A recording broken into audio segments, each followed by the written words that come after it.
Educational documentary disclaimer.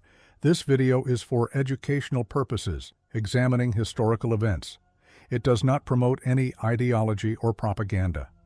June 6, 1944, just before dawn. The cold waters of the English Channel are churning with thousands of Allied ships, all pointed at the coast of Normandy, France. Crammed aboard are tens of thousands of young Allied soldiers, most of them American, bracing themselves for battle. Many are seasick from the rough overnight voyage. All of them are anxious about what awaits. As the first faint light of morning breaks, they have no idea that they're about to step into hell on earth. But this is D-Day, the long-awaited invasion of Nazi-occupied Europe, and there's no turning back now. For nearly 5 years, World War II has raged across the globe. By 1943 to 44, Nazi Germany is being squeezed from 3 sides. From the east by the Soviet Union's Red Army, from the south by Allied advances through Italy, and now from the west by American and British forces massing in Britain. The Western Allies, including the United States, have been planning a massive return to continental Europe, a second front to relieve pressure on the Soviets and help bring down Hitler's regime. Top American commanders like General Dwight D. Eisenhower know that a direct attack on Hitler's Fortress Europe is as risky as it is necessary. If it succeeds, it could help end the war. If it fails, the war and the suffering will grind on. By late 1943, the strategy is set, an invasion of Normandy on the north coast of France, codenamed Operation Overlord. Eisenhower is appointed Supreme Allied Commander to lead the assault, overseeing a coalition of American, British, Canadian, and other Allied forces. Months of careful preparation follow. Allied engineers and planners study Normandy's beaches, tides, and German defenses in painstaking detail. Huge training camps in England mimic the French terrain so soldiers can rehearse the attack. Secrecy is paramount. The Nazis know an invasion is coming, but they don't know where or when.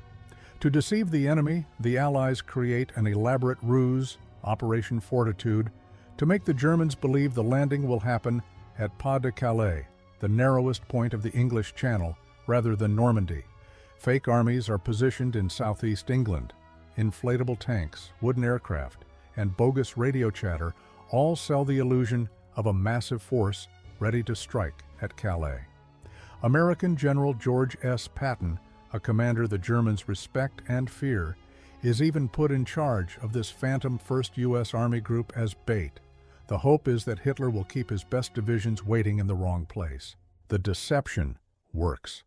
In the spring of 1944, Nazi leader Adolf Hitler and his high command remain convinced that Normandy is a diversion, expecting the real invasion at Calais later.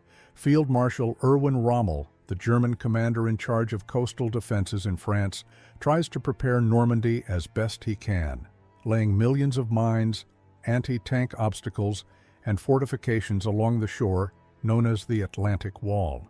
But even Rommel believes the Allies won't dare attack in bad weather. In early June, a severe storm lashes the Channel, and many German officers take it as a sign no invasion will happen for a while. Rommel himself even leaves France to visit his wife in Germany for her birthday, thinking nothing big will happen in his absence. He was wrong. On June 5, 1944, a brief break in the weather is spotted by Allied meteorologists.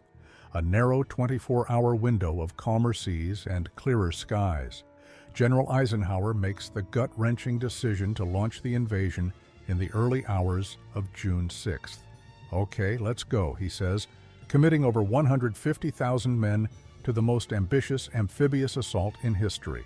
That night, the Allied invasion fleet, nearly 7,000 ships and landing craft, set sail across the dark Channel waters. It is an armada like the world has never seen. On board, the troops scribble last letters home, check their weapons, and steel themselves for battle. Many try to calm their nerves with jokes or prayers. Some have never seen combat before.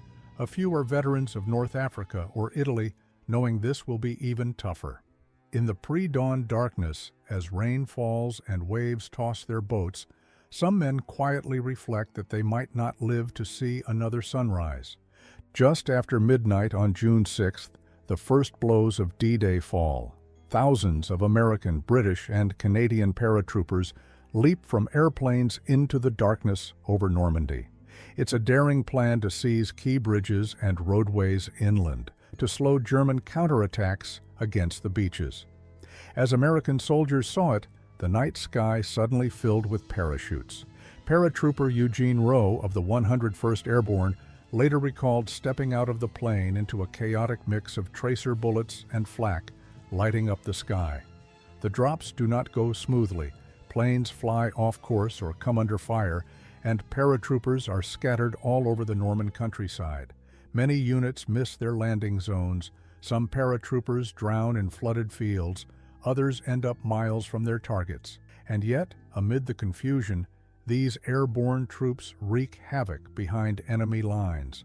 Small groups of paratroopers rally to capture vital bridges, silence a few German gun batteries, and confuse the enemy.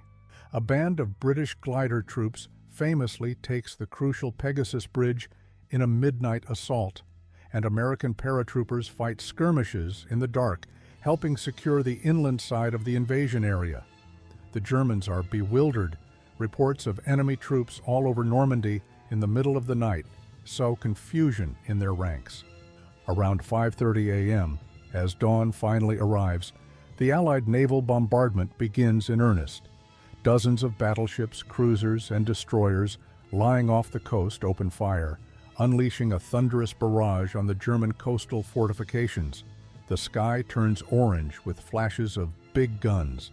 On the beaches of Normandy, German soldiers from Hitler's entrenched divisions huddle in their bunkers as shells pound their concrete walls.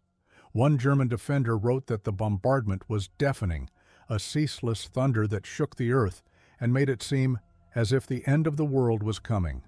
For the Allied troops packed in landing craft heading toward the beaches, the naval gunfire is both terrifying and reassuring, a signal that the final moment is at hand. Many soldiers recall the whistles of boatswains and officers barking last-minute orders over the din of explosions. In their landing craft, face paint streaked and helmet snug, they check their rifles one more time, their heart pounding. Some make the sign of the cross, others are lost in their thoughts. At 6:30 a.m., the first landing craft hit the beaches. The invasion zone is divided into 5 code-named beaches stretching along the Normandy coast. From west to east, Utah and Omaha beaches, assaulted by American forces, Gold and Sword beaches, attacked by the British, and Juno Beach, taken by the Canadians. Each beach has its own challenges and risks, but Omaha Beach will prove the bloodiest of all. As the front ramps of the American landing boats drop at Omaha, they reveal a scene of sheer terror. The Germans, members of the battle-hardened 352nd Infantry Division, have their machine guns, mortars, and artillery zeroed in. A storm of bullets and shells immediately rakes the incoming Americans. Soldiers are cut down before they even leave the boats. Men stumble into chest-deep water under heavy fire, struggling forward under the weight of waterlogged packs and gear. Within minutes, the shoreline is chaos. Corpses floating in the surf, blood coloring the waves red, wounded men crying for medics while bullets whip overhead. One American survivor later described Omaha Beach that morning as a bloody mess of wet sand and broken bodies. The entire shore was littered with the fallen, and those still alive had to crawl over their comrades using any scrap of cover they could find. A beach obstacle, a destroyed vehicle, a patch of shingle, to escape the German fire. The noise is deafening. Non-stop rifle and machine gun fire, mortar shells exploding, landing craft engines roaring, men shouting and screaming. Many American soldiers feel paralyzed by fear as the air buzzes with enemy bullets. Some units are virtually wiped out within minutes of landing. Company A of the 116th Infantry, for instance, hits the beach with over 180 men. Within half an hour, only a few dozen are still able to fight. It's little wonder that later, veterans would call this killing ground Bloody Omaha. For those Americans pinned down on that beach, D-Day truly felt like doomsday. And yet amid this hell on the shore, acts of bravery and determination begin to turn the tide. Small groups of soldiers, often led by junior officers or sergeants after many leaders are lost, start to push forward. They breach the barbed wire and mines under punishing fire. Army Rangers scale the nearby cliffs at Pointe du Hoc to take out a battery of big guns, only to find the guns had been moved. A nasty surprise, though the Rangers eventually locate and destroy them inland. Engineers risk their lives to blast through sea walls and clear pathways off the beach. Bit by bit, American GIs find gaps in the German defenses. A few tanks manage to make it ashore in later waves. Most of the amphibious swimming tanks launched at sea sank in the rough water, leaving the first infantry waves without armored support. By late morning, against all odds, survivors at Omaha Beach begin to climb the bluffs and overrun the German positions from the flank. The price is ghastly. Omaha alone will see over 2,000 American casualties.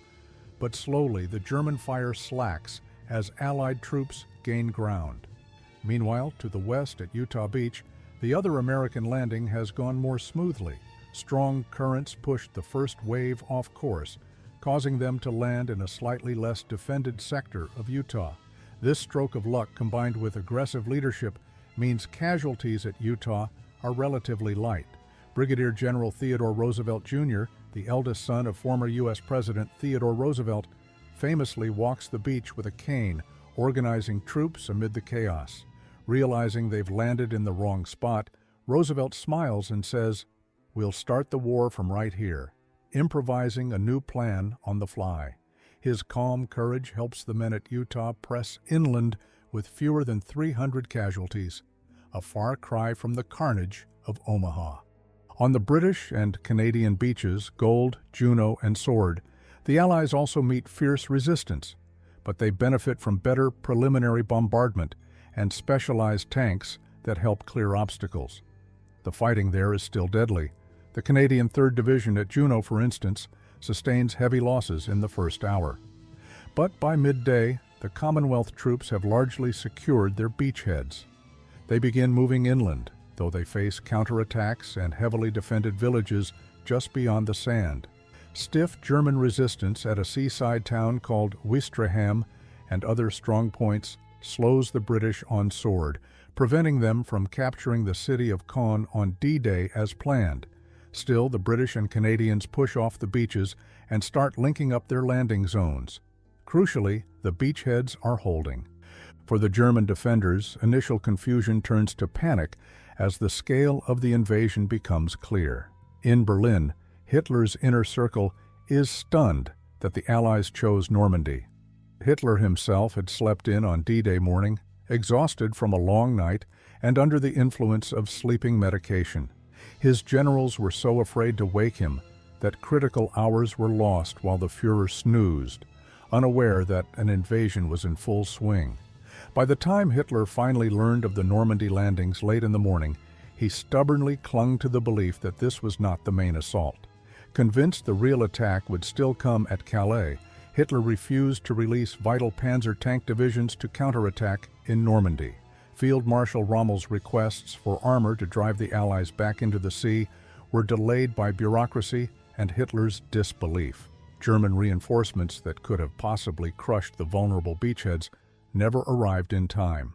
This hesitation proved fatal to the German defense.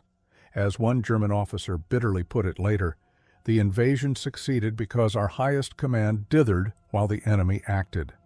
By the evening of June 6, 1944, the impossible had happened. The Allies had established a foothold in France. It wasn't tidy or according to plan. The advance inland was slower than hoped, and some key D-Day objectives were still not taken. But the beachheads were secure. Over 150,000 Allied troops had come ashore by the end of D-Day, including Americans, British, Canadians, and troops from France and other nations. The human cost was staggering. On D-Day alone, more than 10,000 Allied soldiers were killed, wounded, or missing. Of those, an estimated 4,000 or more were dead. American cemeteries would later dot the bluffs above Omaha Beach, filled with row upon row of white crosses marking the sons who never came home. German casualties, too, numbered in the thousands, though exact figures remain uncertain. French civilians caught in the crossfire also suffered terribly on that longest day. The beaches, codenamed Utah, Omaha, Gold, Juno, and Sword, had been transformed from quiet peacetime vacation sands into scorched battlegrounds littered with wreckage and sacrifice. D-Day was a turning point. The hellish fighting on those Norman shores marked the beginning of the end of World War II in Europe. As American soldiers saw it, they had cracked open Hitler's fortress Europe. The Western Allies now had a toehold on the continent, and they would pour in reinforcements in the coming days and weeks.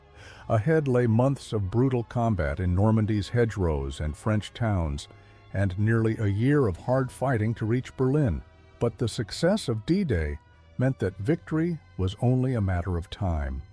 One weary GI, trudging through the sand on the night of June 6th, supposedly remarked, "Well, I made it off the beach. I guess I'm going to live through this war after all." For the veterans of Normandy, and for the world, D-Day would be remembered as the day when the tide turned against the Nazis. The price was high, the bloodshed unimaginable, but the mission was accomplished. The Allies had come ashore in France.